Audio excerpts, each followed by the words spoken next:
People are constantly raising the bar. Sacrifices need to be made. What would you guys say are your biggest weaknesses? You or your enemy right now? Is success a lie? It's just a fucking podcast.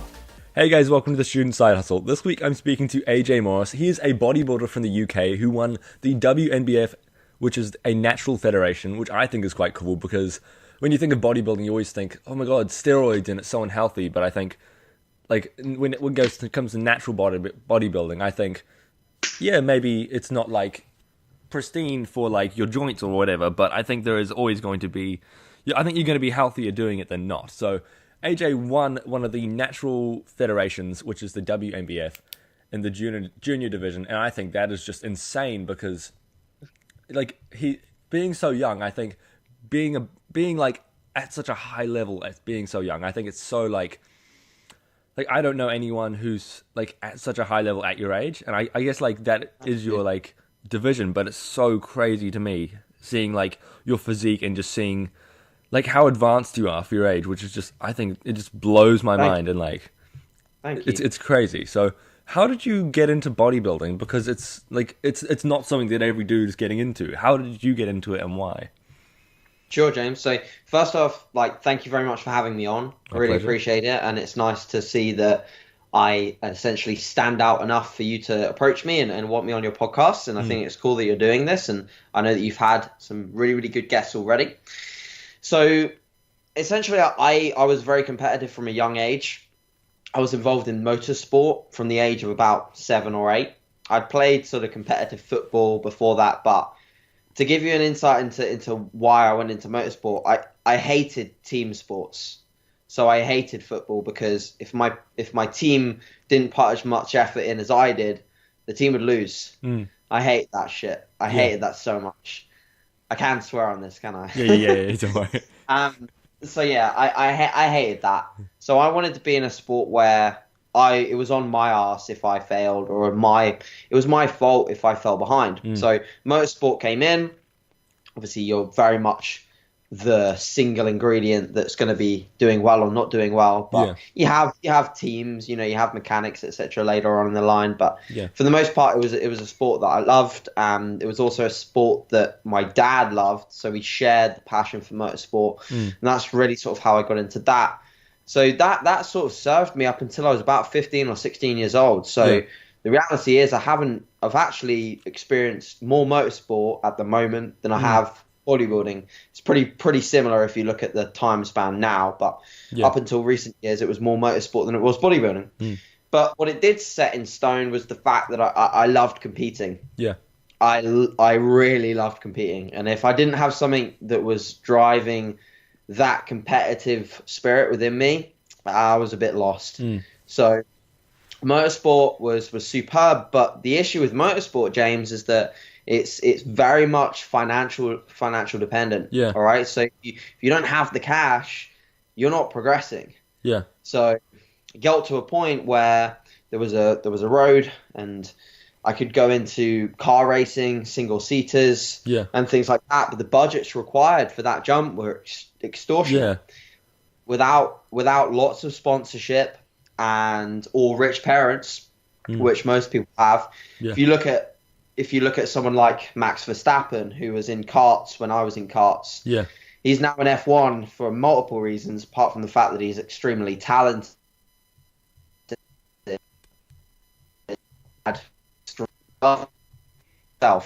So unfortunately with that sport, it's like who you know and how much cash have you got. So I was frustrated with that because I wanted to be putting in as much effort as possible, and my effort be the reward factor, not the financial side of things. So I was like, right, cool, motorsport is probably not something I want to chase. I want to chase something that, like I said, my effort gets the reward. So I thought, okay, I love training, I love the fitness side of motorsport. At that point, motorsport, the demand for that was mainly cardiovascular. So I was doing a lot of running. I was actually very, very, probably my fittest from a cardiovascular standpoint at that point. I was running like competitive 5Ks as part of my training, and I was pretty fast. I couldn't do a 5K in the time that I was doing it back then. Now, no chance. So I fell in love with the weights room, and I started seeing sort of progression in terms of muscularity. And I remember following a guy called Kieran on YouTube, and he was competing with the BNBF, which is the British Natural Bodybuilding Federation. And I saw some of his vlogs, and I realized, I was like, okay, that's pretty cool. I wonder if I could do that. So a year after finishing karting, I competed in my first bodybuilding show, and I got a coach. The coach was good, luckily. You can have extremely bad experiences with first coaches, but mine was good. He set me up for a good sort of contest prep.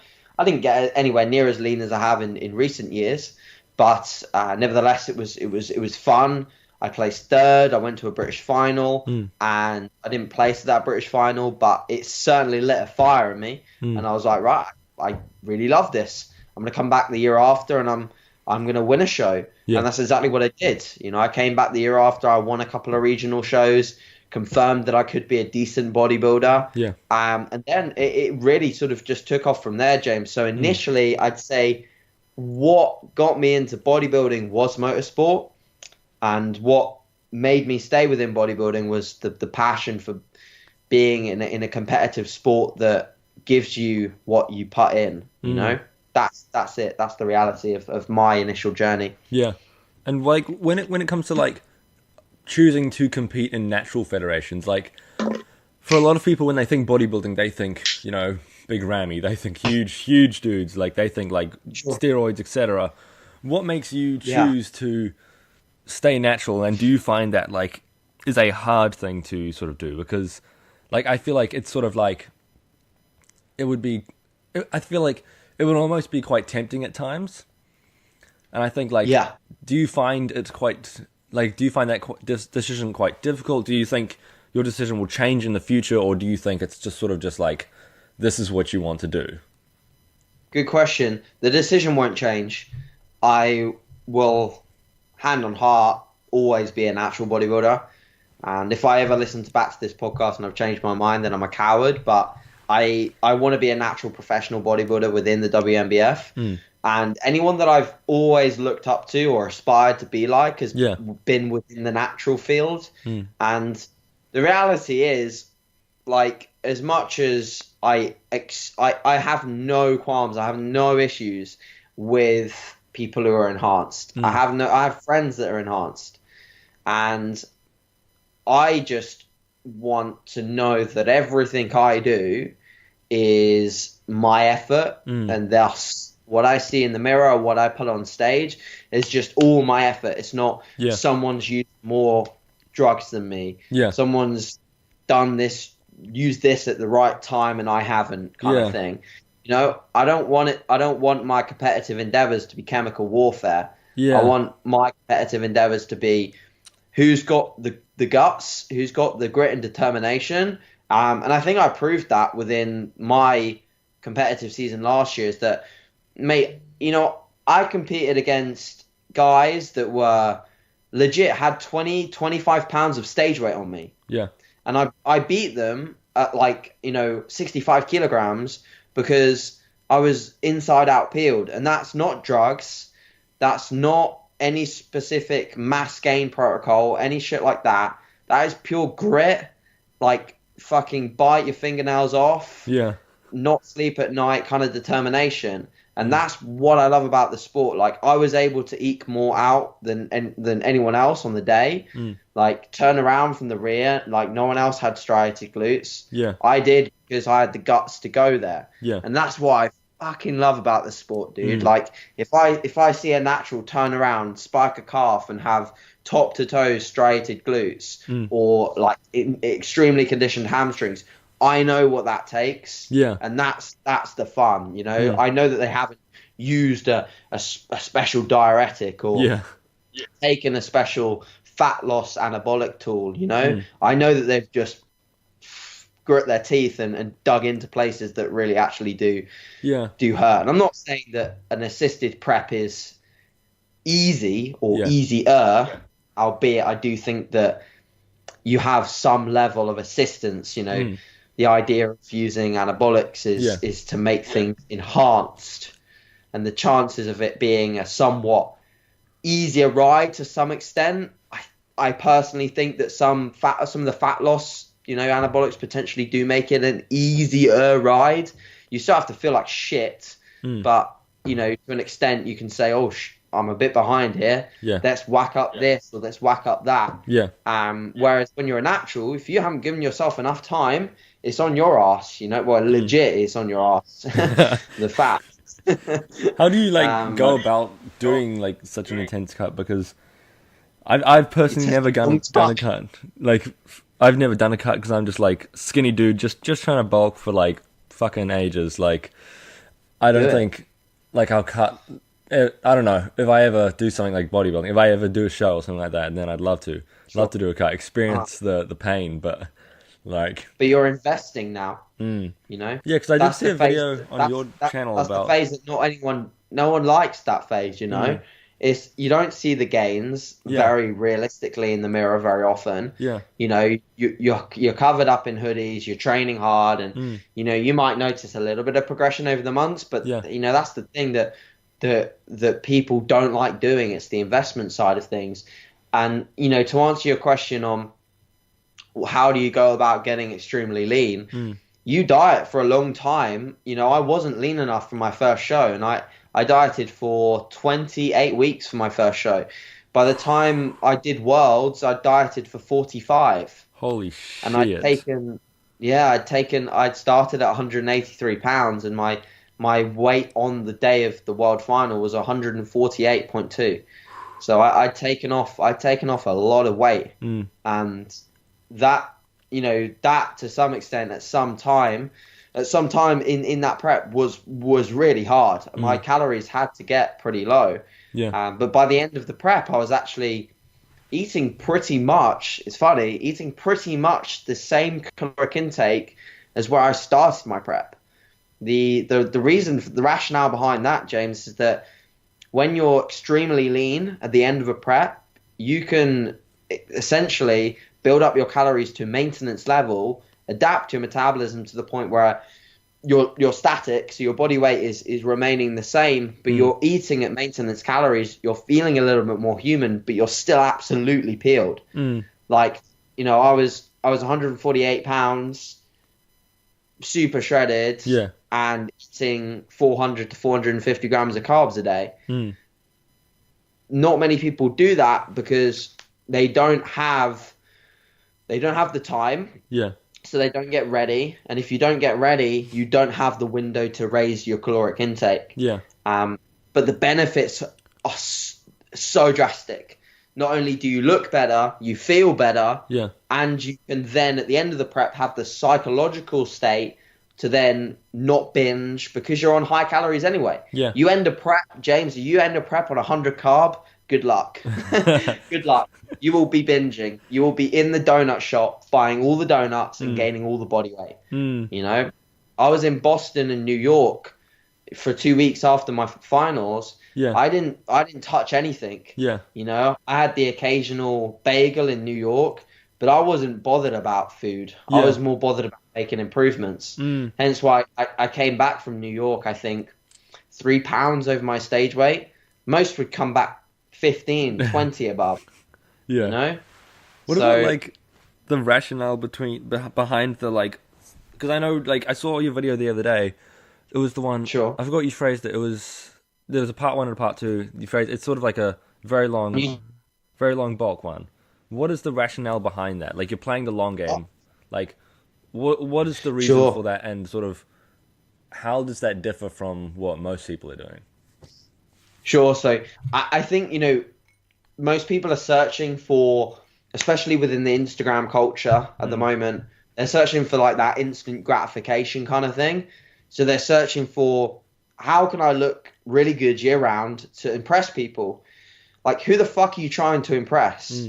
No one gives a crap really what you look like for Instagram. If your goal is to compete, your goal is to look good on a specific day for legit about 5 minutes, and that's it. That's all that matters in my head. So for me to look good for an Instagram picture or something like that has no rationale. There's no validity in that. But most people won't put up an Instagram picture unless they feel like they look good. because now to fit in, you have to have abs year round. You have to look like Matt Ogus or Steve Cook or something like that, who appear to stay lean year round. But what I say to people when like they say, oh, what about him or what about him? Go and look at Matt or Steve when they were laying down their tissue. Matt has a ton of vlogs, 2012, 2013, 2014. His face is the size of a balloon. He looks like legit heavy. And he got heavy. And that's how Matt played the long game and accrued a lot of his tissue. Matt can afford to stay lean now. You know, people like Matt. People like Matt make lots of money off this industry. And, you know, he's probably not in it so much so for the competitive side of things. Whereas myself, at the moment, I'm not in it for making money off training programs. Yeah. I make a good living off my coaching. I make a good living off my members site, provide value through those things. But my sort of standpoint as a coach, I'd be doing my clients an injustice if I was to stay lean just to look good for them. Yeah. They want to see me bulk. They want to see me look heavy. They want to see me putting on mass. They want to see me lifting PBs. That's what they want to see me doing. So I've got to live up to that, and I've got to put that in and play the long game. The long game is staying in a surplus for as long as humanly possible and making as much progress as you can within the gym. Yeah. There is a ceiling to that, you know. I'm not, by playing the long game, I'm not saying go and get fat. I'm saying gain as much lean tissue as you possibly can, stay within a body fat range. Yeah. But, you know, my body fat range, I pose now and I don't look shredded. I don't look really lean. I look okay, but I certainly don't look as lean as when I was competing, you know. I'm 25 pounds heavier than when I was competing. So, you know, that's the long game, and it's taking your mindset away from just trying to fit a trend. Yeah. You know what I mean? Do you find it's like, because I've never been like fucking shredded, like I've never been like that. Do you find like, and like it's been relatively always straight progress, sort of just upwards to me, because it's just like going from skinny as fuck to like actually having muscle is like, to me, I'm like, wow, like, because to me it's just like boom. But I guess to you, like, when you've been on stage day, it's like, fuck, it's like, it's crazy. Like, do you find it's hard to compare, like, do you find yourself comparing how you look now to then, and like, does it mentally sort of play on your mind, or like, how does it affect you mentally? Like, too right. Too right. I look 10 times worse. You put a picture of a picture of me shredded, like posing, not in like clothing or anything like that, posing. You put a picture of me posing side by side, I look worse now. I look smaller, I look fatter. You don't look good. Well, some shots you might look thicker and denser. Yeah, true. You might look like, you know, there's a few shots of mine at the moment that I'll be like, yeah, cool. I look like I lift in that shot, kind of thing. And then, you know, but the main thing for me is, and the cool thing for me is, I now fill out clothing, so I look like I lift in the gym. Like someone came up to me in the gym today. I very rarely wear tight fitted tops, but I got one from the guys I'm working with on with a sponsorship at the moment, and it's relatively tight fitting. And a guy came up to me in the gym today, and he's like, "Fuck, you've put on a lot of size." Yeah. And I was like, "No, I'm just finally wearing a top that's not like double X, or like trying to hide in it kind of thing, or just wearing my baggy hoodies." So I like that side of things, you know. I don't mind looking like that because that's fun, you know, looking thick and looking like I lift.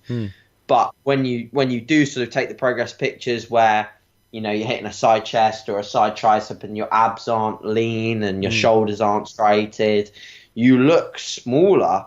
You know, it's a huge mind fuck. You're very right in saying it's a mind fuck. But what you've got to realize is that to cover up and to look worse for a bit is going to pay off when you next diet down, because the mass, the equation for gaining muscle is caloric surplus, progressive tension, progressive overload. You combine those two variables over a consistent period of time, there is no way you cannot gain muscle. You will have muscle mass under there. You just can't not grow muscle. Yeah. So if I do a session like today, I hit a deadlift which I've never hit before in my life. You keep doing shit that you've never done before and eat enough food, and you'll diet down again in the future and you'll look different, guaranteed. The issue is people, by staying a bit leaner, are actually not doing shit that they've never done before. They continue to press 40s. They continue to deadlift 160, 170, 40, whatever, 3 plates aside. Yeah. You'll know 4, 5, 10 people in your gym that are doing the same shit on a daily basis. They will not look any different. They will look the same. You have to force adaptation. Yeah. And that's the cool thing about being in a surplus, is that you get the opportunity to improve. You get the opportunity to force adaptations. Yeah. You don't get that on the way down. You're playing the retention game. It's going into sessions and how can I hold on to my lifts? Yeah. And trust me, that gets incredibly boring after a while. Holding on to strength is nowhere near as fun as progressive overload. Yeah. Do you find like when do you find you have to do a lot of deloads or like do a lot of like sort of working around injuries, because like you're constantly increasing the weight and increasing like just progressively overloading? Like, do you find you're getting more injuries or less injuries just because you have more calories to work with, or like how does that thing sort of work, and how do you sort of work around the injuries? Yeah, no, that's a really good question actually, because that's very true, very true. Now, with progressive overload comes a price. The price is that your joints, tendons, ligaments, they're not as adaptive as muscle tissue. You can accrue the muscle tissue demanded, or you can accrue the muscle tissue needed to advance and to progress. But your tendons, ligaments, and joints won't catch up. You add 20 kilos to your squat, your muscle tissue will adapt. You'll grow.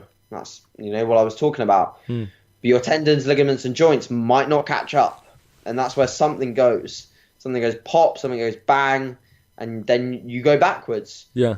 Ask any lifter that's got incredibly strong, and I mean absurdly strong over a relatively short time period, or even a long time period. Ask them how they did it, and I guarantee one of the main things that they'll say is that they'll say they were injury free. Yeah. Injuries take people further back than anything. So if you can withstand training for a long period of time with sensible periodization in terms of what you were talking about, deloading, I took one last week, then you can progress extremely efficiently. Yeah. But what people don't want to do is come backwards. People don't want to deload. People don't want to take their hammer off don't take their foot off the gas. It's hard because the fun shit, like I did today, pulling a deadlift PB, that's what I live for. I don't live for going into the gym and leaving reps in the tank and deloading, but it's a necessary evil. I had a forearm issue, an anterior delt issue, and a left lumbar issue. Last week, legit, like Monday, everything was hurting. So I took a deload. By Wednesday, Thursday, everything was fine. Everything was fine. The inflammatory down, and able to now go into my training fresh, make some slight changes in terms of loading and exercise selection to make sure that progression was a little bit more linear and a little bit more adapted in terms of working around some of the issues. Yeah. And now it will hopefully be plain sailing for another at least 6 or 7 weeks before I'll need to taper things back down again. Yeah. But like I said, the best athletes will have some element of sensible periodization in their training. Yeah. But that's not a scapegoat, guys. That's not a get out of jail free card to not train your ass off. You need to do the hard stuff, and you need to go into sessions sometimes like not wanting to train or not wanting to do a certain lift, but you go in and you do it. Those are the sessions that potentially force that little bit of adaptation that other people aren't doing. Yeah. There's a fine line though. There's a fine line between pushing it too hard, teetering over the edge and fucking yourself, like I said, injuries, or making the progression that you need. Where do you think there is a place, because in the fitness industry it's very monetizable. Like people love to sort of have their personality sort of all over the place, and there's a lot of like sort of like just work harder sort of personalities out there, and they're like fucking like every session just go hard sort of thing, and like do you think there's like a place for that sort of thing and like a place for that, or do you think it's sort of like you've got to be sensible about it, or what is your mindset on that sort of thing? I mean, James, unfortunately, that's the way that I come across. People think that, you know, with the way that I preach my content, until last week, probably people thought, oh, AJ just fucking kills it every session. He goes hard. He doesn't ever leave a rep in the tank kind of thing. But you cannot train like that. You just simply cannot train like that. You will drive yourself into a physiological like ground. You will not get out of that for a long time. And you've got to think about, when we look at a training week, we're not just carrying like acute fatigue. So we're not carrying, so you train your legs on Monday, and whilst you may be carrying acute fatigue, so leg DOMs, into your next session, you're not only carrying leg DOMs, but you're carrying what's called systemic fatigue. So you're carrying the fatigue that involves the recovery demands of the entire body to recover your legs. So you will be, from a CNS standpoint, potentially weaker in the next session because you've had a very hard leg session. Your very hard leg session can take away from your very hard push session. So when I look at a training week, especially when I'm programming, I'm thinking, where are these very hard sessions situated?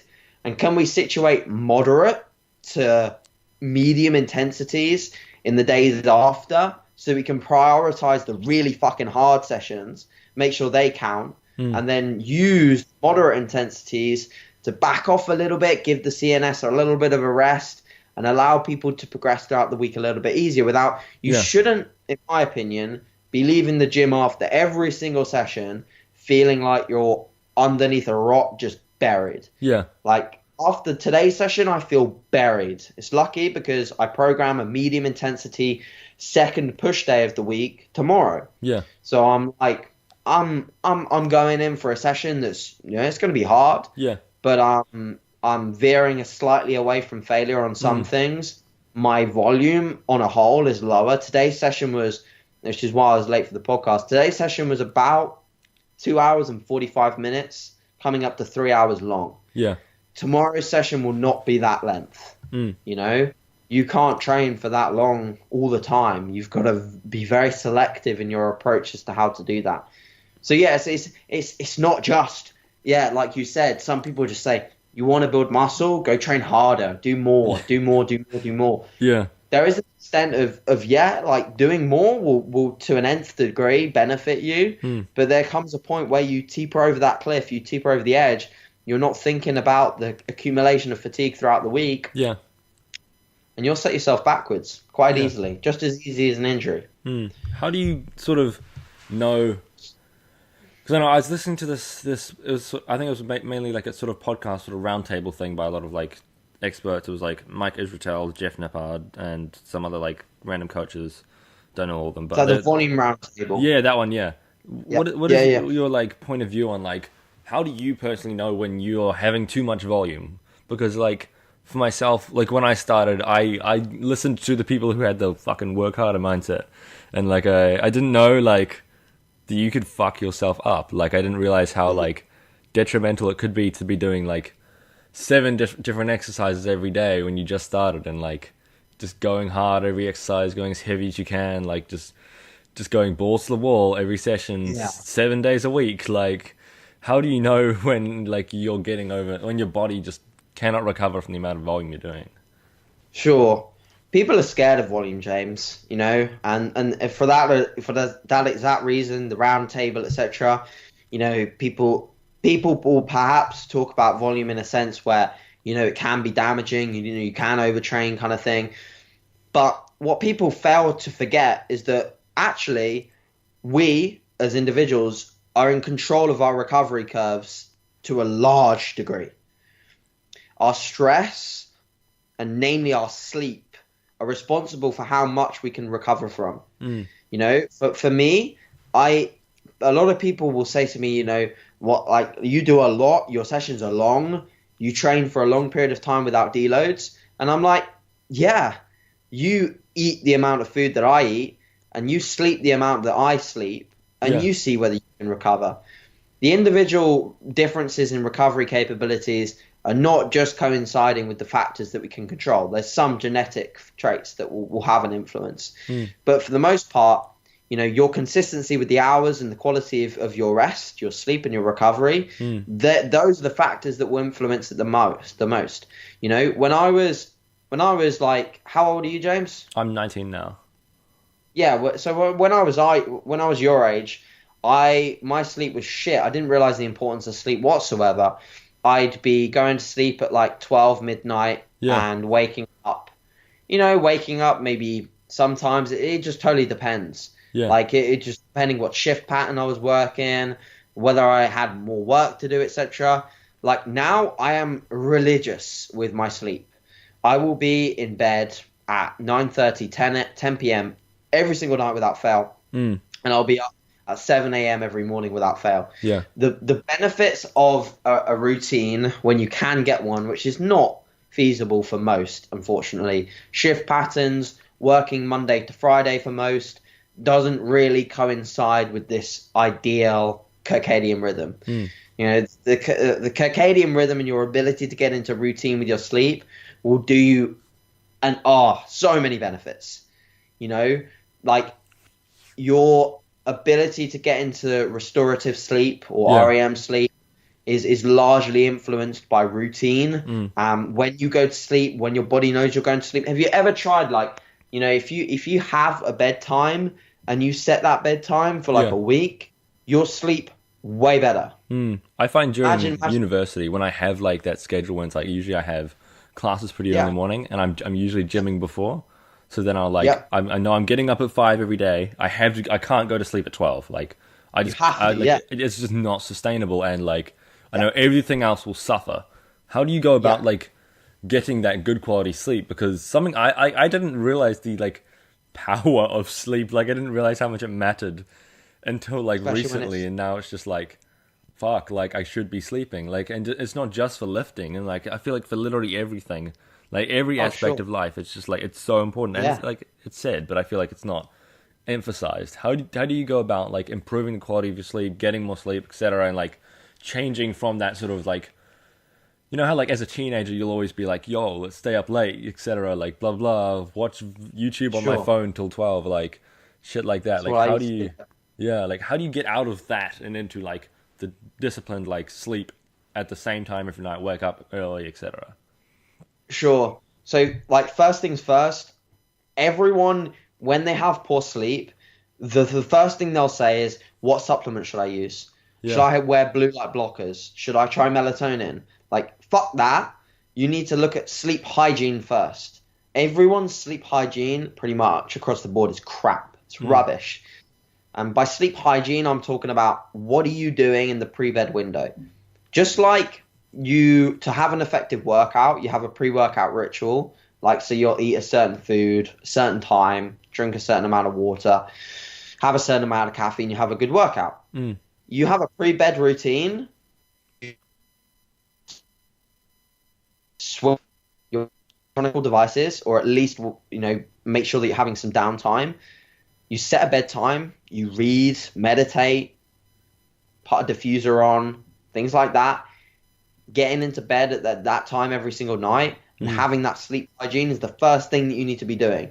Not taking magnesium, not taking zinc, not taking melatonin, not even wearing blue light blockers or anything like that. You need to first clean up your routine and get sleep hygiene. Once you do that, you'll notice a huge benefit. Your routine's in place, you're getting good restful sleep. At the point at which that becomes not enough, and you're in a deficit potentially, my sleep in a deficit got to the point where I was having to take extraneous measures. So I was having to supplement with a good quality magnesium product, a good quality zinc. And I was taking them pre-bed with a good meal to make sure that I wasn't hungry. And then in the final stages, I was playing around with melatonin, which again is your primary sleep hormone. So ideally, you want that, in a decent amount. If if you can release it naturally by either blocking blue light, so wearing blue light blocking glasses, or just switching off electronical devices, then that's ideal. But you can add additional melatonin into your routine. You can buy it in liquid form. In the States, you can buy it over the counter pretty easily. In the UK, you have to order it. It comes through customs, etc. It's quite an extensive process. Yeah. But those are the things that you can do just to put the icing on the cake when you need to. But like I said, the first things first is routine. It's getting into that perspective of looking at sleep hygiene. Yeah. And that will do most people enough favors to get very consistent sleep. Yeah. Could we touch on? Yeah, you'll notice it. Yeah. Could we touch on like your sort of, not when it like this is very very non-lifting, but like what about when it comes to like just sort of general life productivity? Because it's like you've got like what do you call them, clients or? Yeah, clients. Clients like sort of relying on you to perform. Like, how do you go about being like productive and like performing outside of the gym all the time, and like sort of keeping the balance between those two things, like being as going as hard as you can and like as smart as you can in the gym as possible and outside of the gym with your nutrition, etc., but also performing for your clients as well? How do you go about like keeping that balance? Yeah, sure. So again, with this question, it comes down to an element of routine and knowing when you're most productive. For me, my productive time is usually in the AM in the morning. So I shift through a ton of work in the first hours of the morning between 7 and about 12. And that's when I get a lot of my work done, because I know that post training I usually train around about 2. Yeah. And then I know when I'm post training, I know that I can do things like podcasts. I can do things where essentially I don't have to lay a huge amount of focus. Yeah. There is an element of focus, but it's not as high. It's not as demanding. So therefore, my workload just come down towards the evening.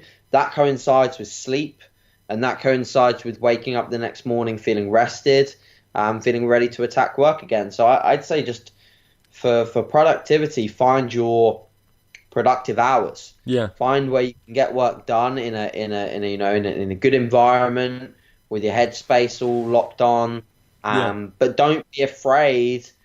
The more you start saying no to some things, the more you can prioritize the things that matter. So if I was to say yes to absolutely everything that I get asked to do, I'd have no time for my clients. For example, if you'd said to me, AJ, can you do this podcast on a Saturday or a Sunday? I'd be like, there's no way, because I'm just doing client check-ins that entire day. But I know on a Wednesday at 6 p.m., which is when we did organise it, I should be free.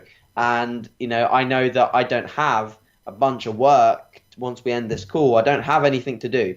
All I have to do is eat my food and go to sleep. So I think that's really important. Making sure that you prioritize. Yeah. And again, getting into a productive routine. Yeah, I feel like it's so like with lifting, I feel like a lot of the fitness influencers place a lot of like emphasis on like going hard, etc.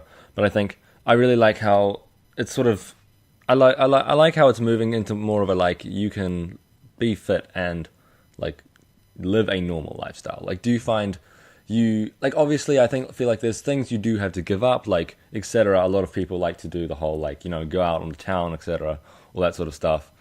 Do you find do you ever find it like hard to live live such a disciplined life, like live like giving up certain things, or does it sort of not bother you, or how do you sort of feel on that when it comes to things like that?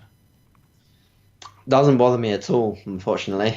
And it doesn't bother me at the moment because my lifestyle is pretty flexible in the sense that I don't have a lot of friends outside of the bodybuilding industry. So my friends understand that I'm not going out, understand that I don't drink, understand that I don't really eat out that frequently either, because they're all doing that too. If for the generic individual that's either new to bodybuilding or has a lot of friends outside of bodybuilding, of course it's more difficult because social events that for a bodybuilder are somewhat difficult are a natural obligation for a normal person.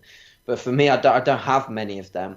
So for me, I just love living the lifestyle that I live. I love the foods that I eat. I love the routine that I'm in. I love it so much. And if I didn't, I wouldn't do it. And I think that's very, very important. I made a post literally yesterday on the fact that I think balance is bullshit. And I think that, if you really want to achieve something, you've got to go all in on that goal and really put every sort of ounce of effort that you've got into it. You'll get ultimately rewarded with the highest success that you could possibly achieve. And then when it comes a time where you've got to sort of switch off the gas a little bit and stop, focusing on one specific goal, you can start putting fingers into other pies kind of thing. Like for me, I was getting, when I was dieting down for my shows, I was getting a ton of client requests, a ton of people wanting to start up. And could I have taken them on? Yeah, of course. I had the room. But did I have the time? Did I have the energy? Or was it going to take away from my prep? You know, did I need the income? I didn't. I was fine. So I said no.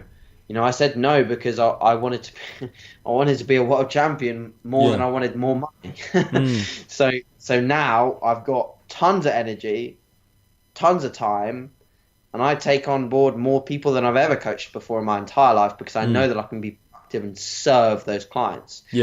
But with regards to the balance outside of my life, I don't have much going on. So that's why I can do a lot. I can do a lot that revolves around my business. I can do a lot of training. I can do so much bodybuilding stuff. I don't have any other things to do. But for the generic person, that's not feasible. With a family, with kids potentially. I had a lot of people comment on that post yesterday saying, when you have kids or when you have a life, you'll think differently. Well, but how many 21-year-olds own a very successful business, coach 50 plus clients, run a members site, have a large part of the demand in my household because it's just me and my dad. People just think sometimes that I'm a 21-year-old kid that just lifts weights, and that's for quite frankly utter bullshit. That is that's as far as possible away from the guy that I am. I work around the clock.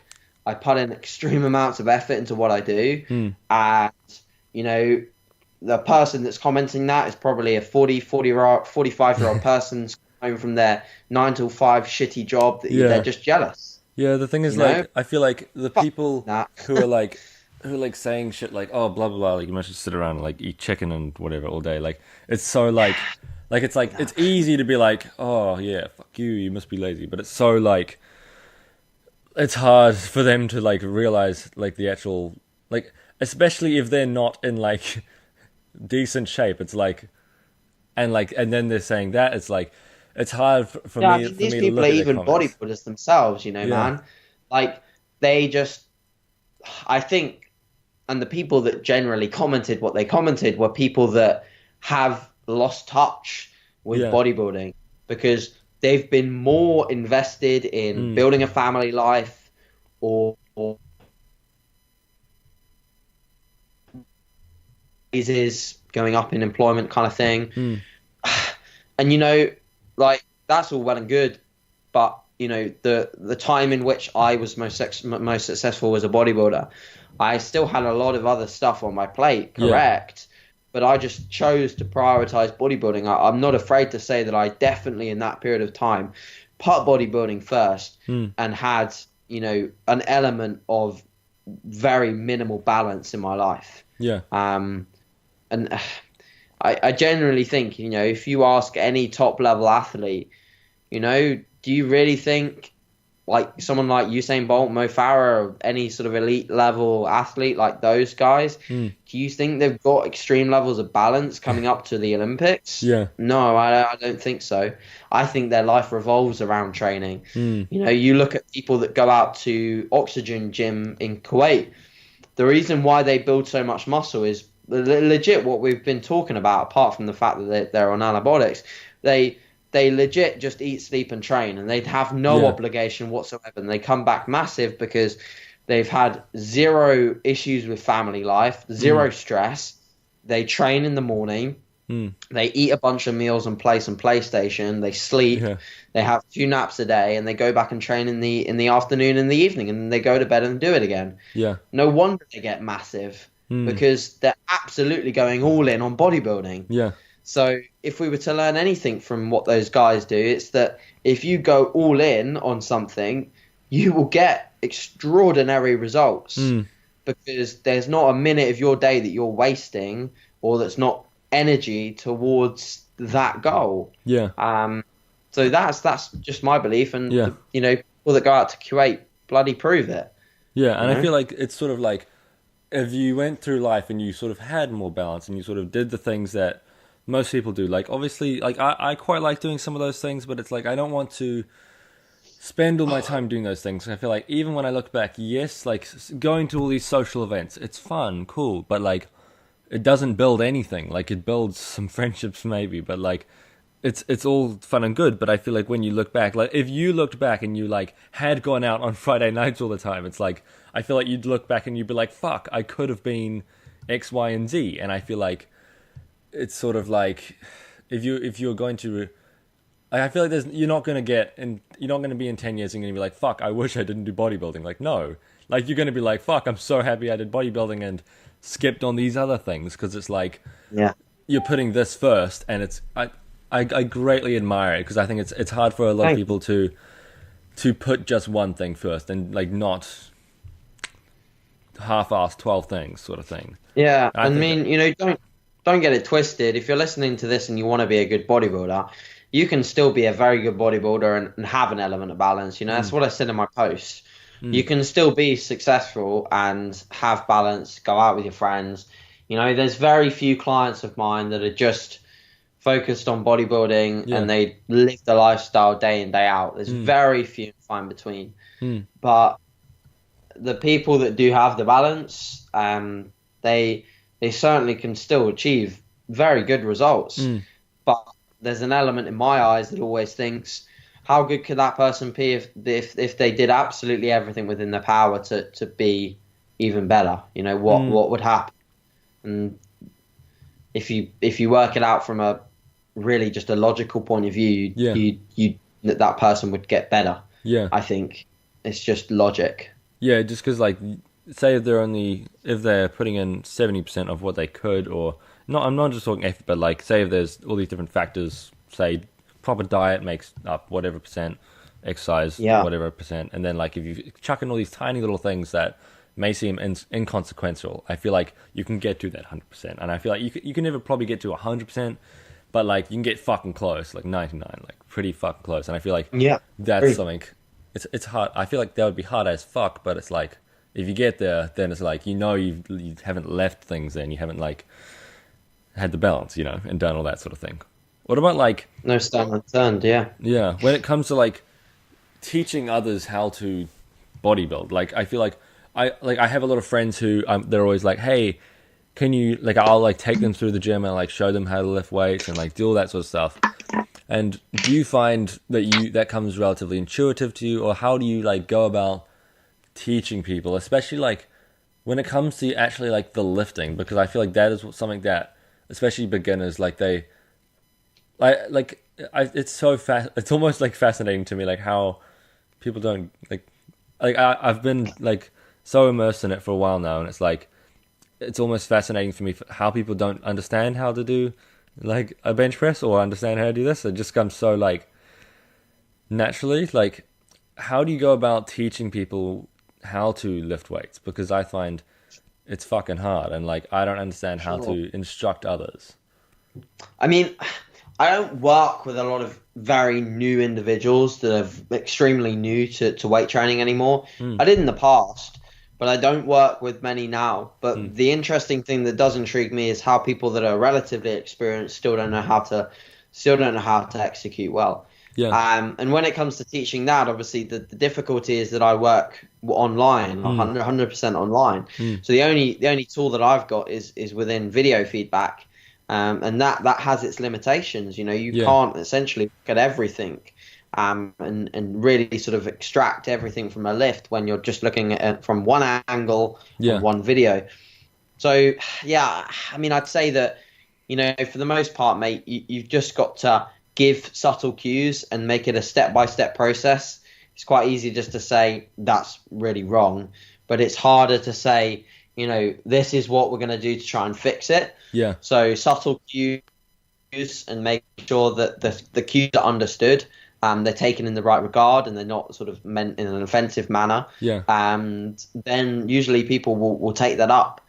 The most consistent variable that I see that goes missing when it comes to training is just a matter of intensity and knowing where the limits are. Yeah. A lot of people don't have a clue where the limits are. They don't want to push themselves, and they're constantly leaving stuff on the table that could have been had quite easily within, you know, a rep, and that just takes time. Yeah. So a lot of my clients will say, you know, hey, AJ, I don't feel like I train intense enough. I don't feel like I'm eliciting enough intensity in my sessions. I don't feel like I'm anywhere near where you train or anything like. And, you know, I've been training for like, you know, 4 or 5 years. I didn't have this level of willpower to take some sets to uncomfortable places in the first place. You know, I didn't just hop into a hack squat and know how to take it to a place where, you know, I've not got anything left. Yeah.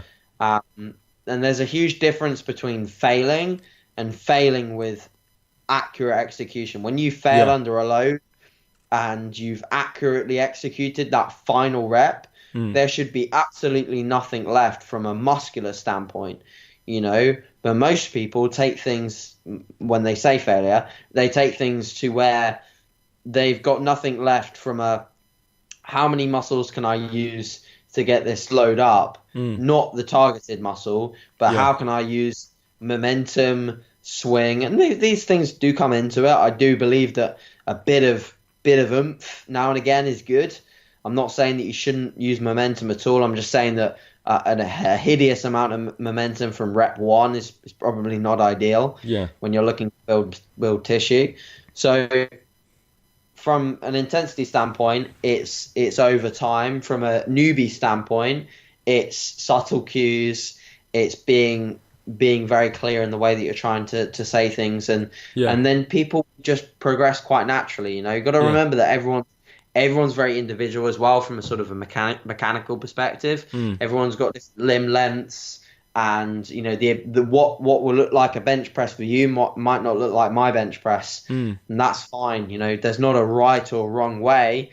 There are some not ideal ways to do things, and what we're searching is your ideal. What we're searching for is an ideal that fits yourself and your body and your mechanics. What about, like, what would be... I'll finish off with this because I don't really want to go too far over, not take too much of your time, but what would be your main advice for, like, a beginner to... They're like a... Let's give you a ideal person X. They are 16 years old. They look at all the bodybuilders online. They think that they could be a bodybuilder. Let's say they lift for a year. They're now 17. They're getting good results. What would be your advice for this person to get into natural bodybuilding in the next 2, 3, 4 years? Good question. I think that if you're 16, 17 years old, you certainly need a long period of time investing. But there is a benefit, in my opinion, as a teen competitor to get your foot stuck in and get your feet wet with some competition. Understanding the dietary process, understanding what it takes from a mental standpoint, and learning to develop that over time, because the mental fortitude that comes with the contest prep is something that's learned. It's something that's developed. You will be pretty weak usually from the start. I see that individuals with, if they're young and they've had relatively messy times in their younger life, you know, so whether it's a parent split, whether they had a close relative pass away kind of thing, they've gone through some element of hard times. if they've come out of that, they'll tend to be very strong in the dietary process. You know, usually, not every time, but usually. So the benefit of doing that is that they learn mental fortitude. They learn how to cope with the diet fairly early on, which is cool. And you know, so that's the side of things that I think is worth doing. But not until you've spent a decent amount of time accruing muscle, eating enough, and loving what you do. I think that the main tip that I want people to take away from what I say is that you've absolutely got to love what you do before you embark on any sort of journey, whether it be muscle gain, fat loss, whatever. You know, muscle gain is not easy. Muscle gain requires a lot of you. It requires a lot of demands, and a lot of people don't want to do it. They don't want to do the necessary to accrue absolute maximum muscle gain. And for anyone that would, you know, come to me, say I've got a 16-year-old wanting to work with me, I'd be like, okay, so you want to give it your all, and some of them might not want to give it their all, and I'd be the one telling them that they need to if they checked in and they said that they hadn't. You know, so I think that you've got to find a way to love the sport, find a way to love the process. Once you fall in love with the process and you absolutely love the day-to-day minutiae of what takes you closer to the goal, whether it be muscle gain or fat loss, you will not fail. Like, you cannot fail when you really, really like every element of what you do. And that'll make you want to do it over a very consistent process, very consistent time period. And yeah, like I said, you'll come out at the other end with extraordinary results when you sort of get that locked in. Yeah. And where can people find you online? Cool. So yeah, I mean, thank you very much, James. I thought you asked really good questions, and I think this will be a great podcast. I'm really excited for it to go out. If people do want to find me and follow me, and they didn't think that I was a giant bell end on this podcast, then and I appreciate that I'm not totally outlandish, but I am a little bit in what I say, and I guess that I'm quite biased in some of the things that I believe in. So it's fine if you don't like what I say, and it's fine if you don't want to follow me anymore. I don't mind about that at all, and I appreciate that some people won't resonate with me as much as others will. But if you do, that's cool as well. You can follow me on Instagram at AJMorris_. That's probably where I'm most active. I'm pretty active on my Instagram story, where I talk about topics on a pretty daily basis. Yeah. So that's that. And then obviously, as James suggested earlier in the podcast, I have a YouTube channel. So potentially you could link the video that we were talking about earlier in the podcast. You could probably link that video in the show notes or however you put this. If there's a possibility to link it, then do that. But you can just find me under. I don't think there's any other AJ Morris on YouTube that's relatively got a good subscriber rate. So I'm on there. And then obviously I have my own podcast as well. It's kind of called a bunch of different names, but if you search for on the podcast app on iTunes, if you search for Teen Muscle Radio, you will find a lot of old podcasts that I did with different names. And now the podcast itself is sometimes interviewing natural bodybuilders. So I sometimes have sort of different natural bodybuilders on as guests.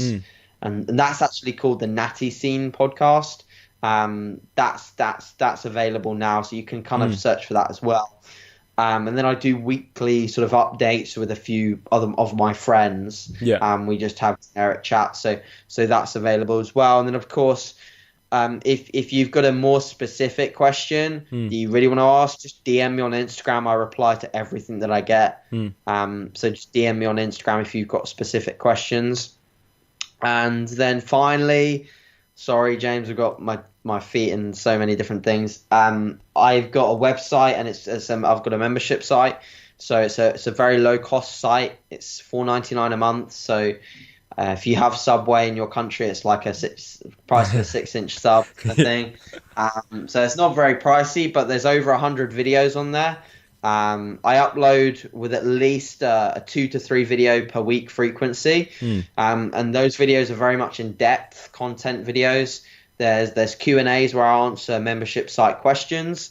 There's also a ton of workouts on there, whether it be talk through workouts where I sort of describe everything and why I'm doing it, Yeah. or just workout, which is kind of like something you'd watch before the gym as a bit of a pick me up kind of thing.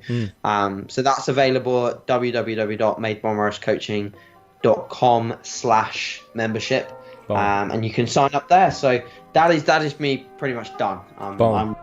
Thank you guys so much for listening to this episode of the Student Side Hustle. I would appreciate so much if you would leave a review if you'd like to hear more of what I'm saying. Then I would love if you would follow me on Instagram or check out my other social media, all linked in the show notes. And again, I would just like to say thank you so much for listening. Have a wonderful evening and study hard.